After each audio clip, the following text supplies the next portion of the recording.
നമുക്ക് എങ്ങനെയാണ് NDAയുടെ പ്രതീക്ഷകൾ എന്ന് നോക്കാം. എന്തായാലും വിശദാംശങ്ങൾ നൽകാൻ വിജിൻ വായാന്തോടാണ് ചേരുന്നത്. വിജിൻ, നേമത്ത് പൂട്ടിയ അക്കൗണ്ട് തുറക്കണം, ഒപ്പം മറ്റ് ചില മണ്ഡലങ്ങൾ കൂടി പിടിച്ചെടുക്കണം. അതാണ് NDA ലക്ഷ്യമിടുന്നത്. അങ്ങനെ അതിനായി മാത്രം അവർ പ്രവർത്തിച്ച ചില മണ്ഡലങ്ങൾ ഉണ്ടതാണ്. പക്ഷേ വോട്ടെടുപ്പിന് ശേഷം അത്ര കണ്ട ആത്മവിശ്വാസം നേതാക്കളുടെ ഭാഗത്തു നിന്നുണ്ടാകുന്നില്ല. ഒരു അക്കൗണ്ടെങ്കിലും ഇത്തവണ തുറക്കാൻ കഴിയും എന്ന് NDA ക്യാമ്പ് ഉറപ്പിച്ചു പറയുന്നുണ്ടോ?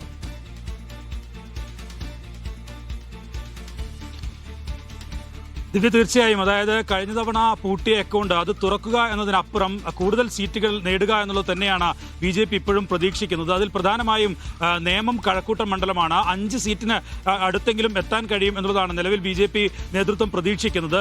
ഏതായാലും സർവേ ഫലങ്ങളൊക്കെ പറഞ്ഞതുപോലെ 11ലേക്ക് എത്തുമോ എന്ന് ചോദിച്ചാൽ അങ്ങനെ കണക്കുകൂട്ടി ആ നമ്പറിലേക്ക് എത്താൻ BJP ഉയർത്തുന്നതിന് കഴിഞ്ഞിട്ടില്ല. പക്ഷേ കഴിഞ്ഞ തവണ പൂട്ടിയ അക്കൗണ്ട് ഉൾപ്പെടെ തുറന്ന് 3-ൽ കൂടുതൽ സീറ്റുകളിലേക്ക് എത്തും എന്നുള്ളതാണ് അവസാന ഘട്ടത്തിൽ അവർ വിലയിരുത്തിയിട്ടുള്ളത് എന്നുള്ളതാണ്. നേമം കഴക്കൂട്ടം അവരെന്തായാലും നിലവിൽ ഉറപ്പിക്കുകയാണ്. ഉറച്ച വിശ്വാസമാണ് ആ മണ്ഡലങ്ങളിൽ വിജയിക്കുമെന്ന കാര്യത്തിൽ ഉള്ളത് എന്നുള്ളതാണ് അവസാന മണിക്കൂറുകളിലും BJP നേതാക്കൾ നൽകുന്ന വിജയപ്രതീക്ഷ എന്ന് പറയുന്നത്. ഒപ്പം തന്നെയാണ് കൊല്ലത്തേക്ക് വന്നാൽ ചാത്തന്നൂരുണ്ട്. ചാത്തന്നൂർ ഒരുപക്ഷെ കഴിഞ്ഞ 2 തവണയും രണ്ടാം സ്ഥാനത്തേക്ക് എത്തിയ മണ്ഡലമാണ്. അതുകൊണ്ട് തന്നെ അവിടെ വിജയിക്കാൻ കഴിയും. SNDP വോട്ടുകൾ ഉൾപ്പെടെ തങ്ങൾക്ക് അനുകൂലമാകും എന്നുള്ളതാണ് BJP നേതൃത്വം ഇപ്പോൾ പ്രതീക്ഷിക്കുന്നത്.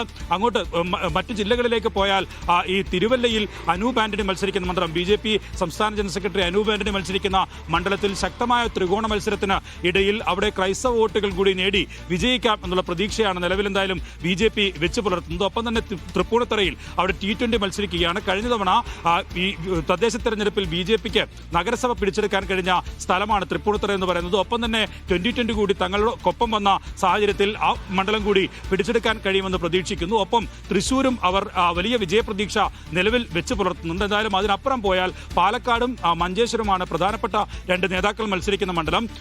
പാലക്കാട് ശോഭാ സുരേന്ദ്രൻ ആദ്യഘട്ടത്തിലൊക്കെ വലിയ വിജയപ്രതീക്ഷ വെച്ച് പുലർത്തിയിരുന്നെങ്കിലും തെരഞ്ഞെടുപ്പ് അവസാന ഘട്ടത്തിലേക്ക് എത്തിയ ഘട്ടത്തിലുണ്ടായ വിവാദങ്ങൾ ഉൾപ്പെടെ അത് തിരിച്ചടി ആയിട്ടുണ്ട്. ഒപ്പം തന്നെ BJPയെ പരാജയപ്പെടുത്താനുള്ളൊരു വലിയ തരത്തിലുള്ള കൺസോൾട്ടേഷൻ അത് നടന്നു എന്നുള്ള വിലയിരുത്തലാണ് ഉള്ളത്. ഒപ്പം മഞ്ചേശ്വരം അവിടെ BJPയുടെ മുൻ സംസ്ഥാന അധ്യക്ഷൻ K സുരേന്ദ്രൻ മത്സരിച്ച മണ്ഡലമാണ്. കഴിഞ്ഞ തവണയൊക്കെ ചെറിയ മാർജിനിൽ തോൽവി ഏറ്റുവാങ്ങേണ്ടി വന്ന മണ്ഡലം. അവിടെ പക്ഷേ ഇത്തവണ SIRമായി ബന്ധപ്പെട്ടൊക്കെയുള്ള കണക്കുകൾ അവസാന ഘട്ടത്തിൽ തെരഞ്ഞെടുപ്പ് കഴിഞ്ഞപ്പോൾ അവർ വ്യക്തമാക്കുന്നത് ആ കണക്കുമായി വെച്ച് താരതമ്യപ്പെടുത്തുമ്പോൾ കഴിഞ്ഞ തവണ ലഭിച്ച വോട്ടുകൾ പോലും ലഭിക്കാനുള്ള സാധ്യതയില്ല എന്നുള്ളതാണ്. അങ്ങനെയെങ്കിൽ മഞ്ചേശ്വരം തോൽക്കുമെന്നുള്ളതാണ്. എന്തായാലും BJPക്ക് എത്ര സീറ്റ് കിട്ടുമോ എന്ന കാര്യത്തിൽ ഉള്ള ആശങ്ക അത് മറ്റ് മുന്നണികൾ കൂടി പങ്കുവെക്കുന്നുണ്ട്. കാരണം BJP പിടിക്കുന്ന വോട്ടുകൾ പല സ്ഥലങ്ങളിലും UDFന്റെയും LDFന്റെയും വിജയപ്രതീക്ഷകളിൽ നിർണായകമാവുന്ന ഒരു ഘടകമായി മാറാനുള്ള സാധ്യതയുണ്ട്.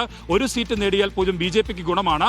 നിലവിൽ 12% വോട്ട് വിഹിതമാണ് കഴിഞ്ഞ തവണത്തെ നിയമസഭാ തെരഞ്ഞെടുപ്പിൽ BJP നേടിയതെങ്കിൽ ഇത്തവണ അത് 15-ന് മുകളിലെങ്കിലും ഉയർത്തും എന്നുള്ളതാണ് BJP നേതാക്കൾ വ്യക്തമാക്കുന്നത്. 20 പേരെയൊക്കെ പോവുകയാണെങ്കിൽ അത് ഇടത് വലത് മുന്നണികൾക്ക് വലിയ തരത്തിലുള്ള ക്ഷീണമുണ്ടാക്കുന്ന സാഹചര്യത്തിലേക്ക് കാര്യങ്ങളെത്തും. വോട്ടിംഗ് ശതമാനം പല ഇടങ്ങളിലും BJP നിശ്ചയിക്കുന്ന നിലയിലേക്ക് LDFന്റെയും UDFന്റെയും വിജയം നിശ്ചയിക്കുന്ന നിലയിലേക്ക് അവരുടെ വോട്ട് ശതമാനം മാറാനുള്ള സാധ്യതയുണ്ട്.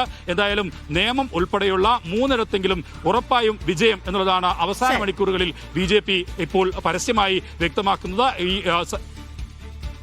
യെസ്, 3 മുതൽ 7 വരെ മണ്ഡലങ്ങൾ പിടിച്ചെടുക്കാൻ കഴിയും BJPക്ക് എന്ന എക്സിറ്റ് പോൾ പ്രവചനങ്ങളുണ്ട്. അതിൽ പ്രതീക്ഷയോടുകൂടി കാത്തിരിക്കുകയാണ് NDA.